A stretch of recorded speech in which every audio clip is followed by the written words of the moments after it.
Така, здравейте, аз съм Златин, сега Иван ще бъде човека, който ще ми пречи. Първата тема, първата задачка, за която ще говорим е от Outer Space. И се казва Visualize the Asteroid Skies. Както можете да си представите, една от основните задачи на НАСА е да събират всякакви данни за това какво се случва в космоса. Съответно се хващат някои много интересни траектории на комети, залязване на звезди, минаване на метеоритни дъждове и какво и друго не, така че има един проблем. Не е особено лесно да се визуализират всички тия неща. В последните години особено мобилният свят, всъщност веб света, доминира много. Мобилният свят също доминира, но двете напоследък си партнират с едни технологии. И интересно нещо е, че точно тук може да се използват веб технологиите. Те дори са препоръчени в лицето на CSS и HTML. Пак идеята е да се направи красива визуализация, която да запали хора, които може би не се интересуват толкова много от това какво се случва в космоса и евентуално да спечели някой друг астронавт след 10-15 години. Да се върнем обратно към интересната част на технологиите. Позволено използването на HTML5 и CSS3, което прави нещата доста лесни, защото Canvas елемента и съответно рисуването става много лесно. Вебаджиите са доволни. Вебаджиите са доволни. Съответно това е единствения проект, в който между другото има изискване за документация. Съответно аз между другото станах с много смесени чувства. Защо им трябва документация? Аз какво ще напиша за документация? Явно има особен интерес или особена липса, след като искат да е по-документирано. Може би искат да го използват и трябва да знаят как. Точно така. Към ресурсите има всъщност доста ресурси. Те са разделени на две части. Едното са туториали и различни начини да се визуализират неща, другото са самите данни. Тук аз искам да наблегна на ето това малко нещо D3.js. Това е може би най-добрата библиотека за визуализация в света. Както видиш, Иване, това So Shiny, да. Това е изключително красиво. Но тук има един проблем, за който може да се сетиш. Това нещо е яко, нали? Но след 10-15 минути или на второто, трето виждане ще ти писне. Така че когато се прави визуализацията, трябва да се вземе предвид това, че трябва да има нещо интересно в нея, нещо интерактивно, което да отличава отделните снапшоти. Защото ти във всеки случай ще имаш черно с някакъв светещ фон. Експозии ще има ли? Ако има, аз би гласувал за това. Пази са експозии. Минаваме нататък. Следващата тема е за нашата малка Земя, която между другото е много готино, че НАСА също така полагат големи усилия за да гледат какво се случва с Земята. Това е яко, защото, както ще видим в темата, за която ще говоря, тя се казва Crop Alert Learning from the Growers. Всъщност има сателити, които, видиш ли ти, се занимават с това просто да снимат почвите. Там по различни цветове и така нататък могат да предположат дали в момента има някакви вредители или евентуално ако растенията страдат от някаква болест. Всъщност, ето тук пише нещо много интересно. През 2012 някъде в Латинска Америка, на място Хикс, е имало някаква епидемия на растителна болест, която се казва кофи ръст. Окей, името не е важно. Важното е, че има около 1 милиард в загуби и около половин милион работни места са били застрашени. Може да си представиш, НАСА имат данните това нещо да се спре. И всъщност сега тук трябва да кажа, да, има такива сервиси, които са го имплементирали. Ако човек се разтърси, може да намери други хора, които също използват сателити и така нататък, но има един огромен проблем. Те нямат голяма организация, като НАСА, която да стои за тях и да им помага. И тук участниците могат да се включат и да направят някакво приложение, което общо взето се разделя на две неща. Първо, използва се краудсорсинг, за да се казва къде, какви проблеми има в момента, за да може Второ, хората в околностите да бъдат предупредени, ако си сабскрайбнал към имейл, да получиш имейл или SMS или нещо от сорта. В днешно време може и съобщение по Фейсбук даже. Тоест, като седа дома ти, ще знам, че Ще знаеш, че ако нещо им се случи. съседното село има някаква болест, мана, точно така, и евентуално ще ти се каже какво е мана, ще се предложиш някакви начини да се опариш с нея и така ще спасиш градинката на баба ти с хубавите домашни домати. И цяло лято шопска салата. Да. Общо взето това е идеята. Има адски много източници, които просто са гейтвей към данни. Данни, които трябва да обработиш по някакъв начин. Тоест предизвикателството е да обработим данните. Предизвикателството е да обработим данните първо, второ да накараме хората да въвеждат това, какво се случва в реално време, защото за жалост данните не са съвсем в реално време, и трето да има система за notification, която да може да предпази, може би, част от хората. По-скоро част от рекордите им, но са те. Така, сега ще говорим за humans. Да видим темата, която съм си харесал там е, Survivor, Mars, LoudTubes. Така, между другото LoudTube... Това звучи много готино. Да, аз в началото си мислех, че е нещо свързано с лава и жива лава. Да, всъщност не е точно така. LoudTube е скално образование, което се случва, видиш ли ти, от лава. Ето тук го има на снимката. Това общо взето е един тунел, който е много здрав. В света има малко, всъщност има там малко над 20 в Хаваи и за други места не се споменава, поне не от източниците, които аз четох.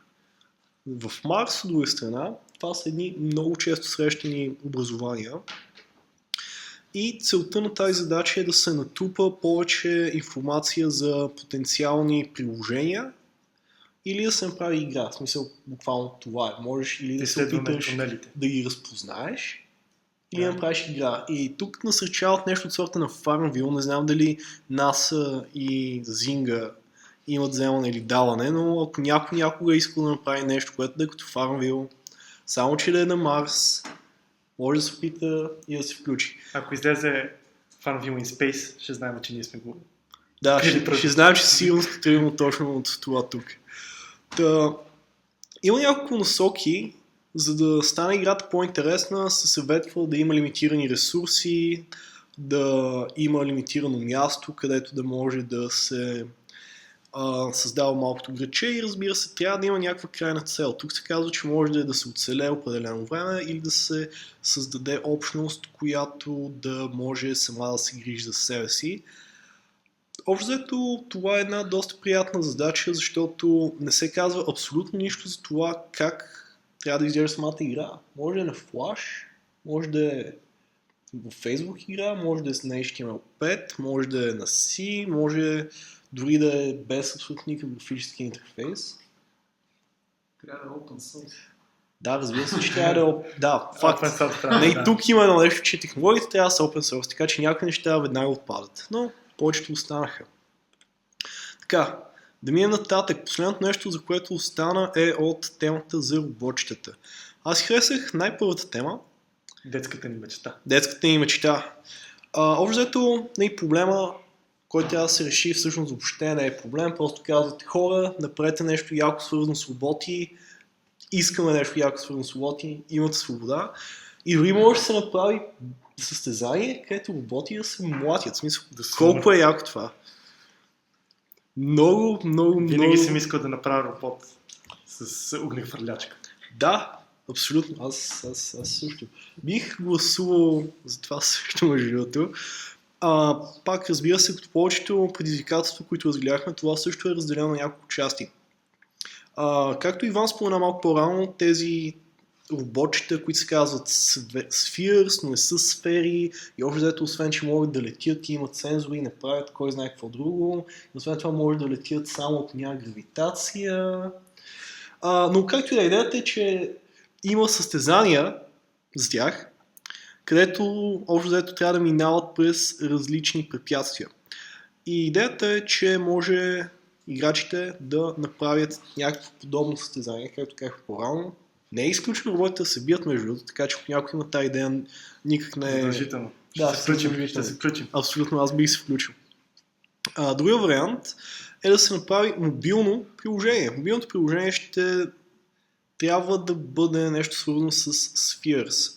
Тук идеята е следната. Може да се направи някакъв симулатор, така че абсолютно всеки, който види едно ново лъскаво приложение в App Store или Google Play, да го цъкне и да разцъка нещо, до което имат доста повечето астронавти и има в The International Аз вече Space виждам Station. идея триизмерен билярд. С Spheres. С Spheres. Да. Без гравитация обаче, за да е интересно. Това е интересно. Или боулинг. Или боулинг. също. Боулинг. Да. Това, интересно нещо тук е, че в ресурсите има API, което води към Zero Robotics, така се казва състезанието с Spheres, където те се състезават. Там има интересна функционалност, която може да се разгледа. Общо единствената уловка е, че трябва да имаш достатъчно данни, които да са реалистични данни, за да може да ти върнат адекватен отговор от пресмятането. Иначе ще имаш цофна от ги напред и съответно ти отиваш на диагонал. И то надолу. Общо това бяха нещата, които аз исках да представя и сега ще дойде колежката Ели. Здравейте, аз съм Емилия и също ще ви разкажа за няколко предизвикателства. Ако интернетът го позволи. Аз още съм тук, между другото. Досадник. Да, колегата Златин все още е тук, за да пречи. Позитивно. Така, първото предизвикателство, за което ще ви разкажа, се казва Happy Moments from Space. Така, тук става въпрос за това, че трябва да се популяризира използването на публични архиви с научни цели.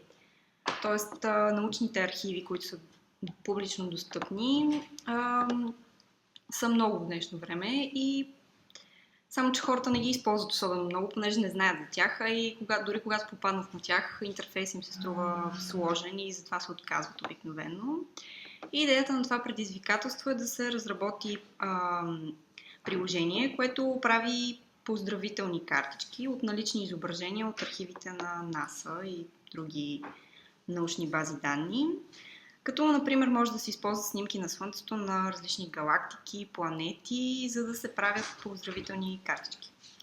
Тоест, например, пращате на някой ваш приятел за рождения ден снимка на Слънцето в момента, в който се предполага, че трябва да се е родило. Например. Други примери може да... Аз много се чудя. Да, Това бих изпратил. абсолютно. Какви други примери има? Например, на някой за годишнината може да му пратите Други снимка примери? от галактика. Няма Че му нужда се чак родил, толкова примерно, много. дете, то... Аз лично много бих се зарадвал, като се женат, да ми кажат как са наредени планетите. Да. Дали са в една линия. Винаги си мисля, че са в една линия. Ясно. Ако има такава Да. снимка, значи ще знаем. Зависи какво разбираш като линия. Да, това са интересни предложения. Така, какво трябва да имате предвид при разработката на самото приложение? Трябва да има избор за потребителите между различни обекти, например звезди, галактики, планети, може да се направи колаж между тях. Трябва също да може да се определи точното време на заснемане на изображението, т.е. както казах, например, в момента, в който ви се е родило дете, нали, трябва да може да се посочи този момент на самата снимка. Това обикновено тази информация има в самия архив. Друго, което трябва да се има предвид е, че потребителите трябва да могат да добавят послание. Нали, съответно, това след като е картичка, е ясно, че трябва да може да се добави послание. И трябва да има някакъв механизъм за споделяне. Тоест не само да си го направите това нещо и да го оставите там, а да можете да го споделите по някакъв начин. За да може в Facebook маниаците да го шерват и лайкват. Виж, искате така да убиете Фейсбук, човек. Никой няма да убие Фейсбук, аз харесвам Фейсбук. Но виж Twitter от друга страна, с това бих се отказал от това нещо. Той, който се ползва Twitter изобщо. Да. Не знам, че не познавам такъв човек. Иван Иванов. Един от всичките. Единственият човек на Земята си който Добре, нека Точно. продължим натам. Така, да спомена само източниците, тук, които са посочени. Те са на European Space Agency, което е Европейската космическа агенция. Също European Southern Observatory, Европейската южна обсерватория и естествено на NASA Data Center. Така, това беше най-общо за това предизвикателство. Следващото, което съм си харесала в категория Earth е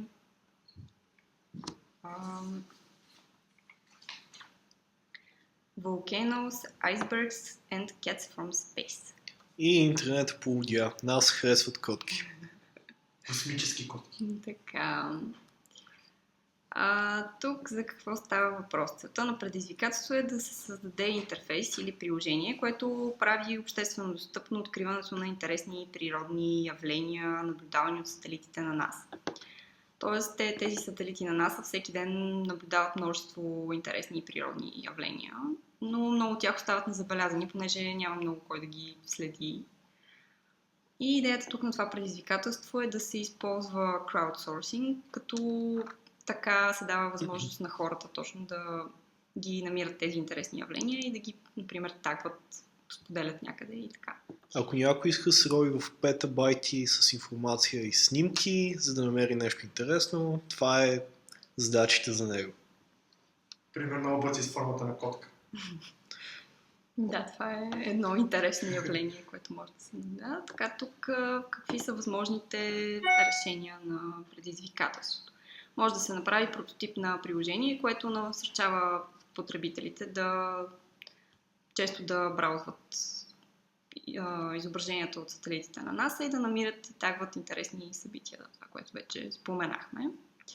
Другия вариант е да се направи приложение, в което е зададено какви точно трябва да са тези интересни явления, например облаци с формата на котка, и като го зададено това веднъж, да се идентифицира от самото приложение и да ви го показва, да ви го изкарва. Защо винаги са котки, а не кучета? И може и кучета. Кой каквото си хареса. Тук се набляга на котките. И аз обичам котки повече.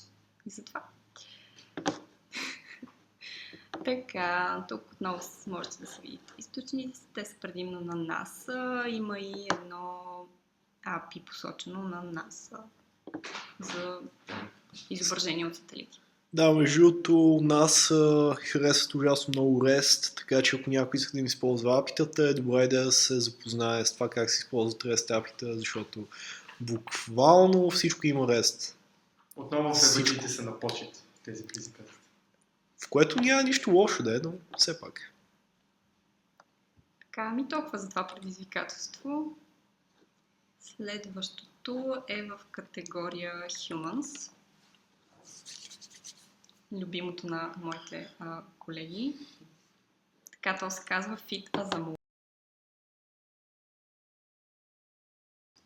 Така, тук става въпрос за физическата форма на астронавтите. По принцип пред тях е от особено важно значение, понеже като излизат в открития космос са изложени на много стресови фактори и физически промени.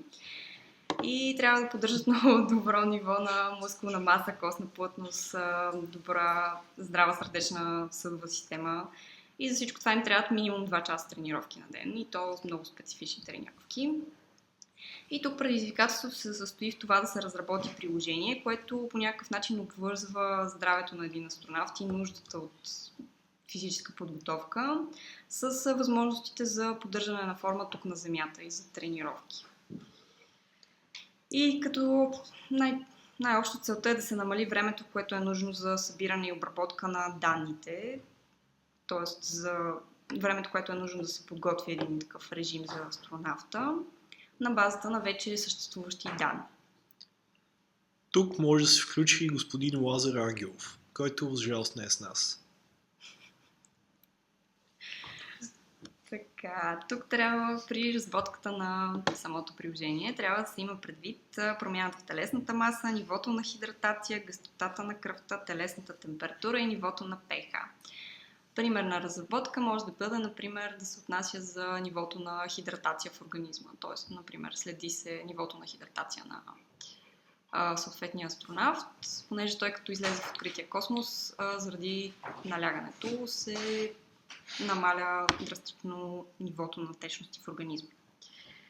И приложението може да следи, например, нивото на хидратация. Хидратация и какво трябва да бъде то преди излитането на въпросния човек в космоса. Разправите за отиде в космоса се помпят. Всеки ден, 24/7. Най-общо това е за това предизвикателство. Преминаваме към следващото, което е в категория Robotics. Така, тук съм си харесал последното ZeroGB, Your Friendly Neighborhood Drone. Тук става въпрос за разработка на сладки малки дрончета.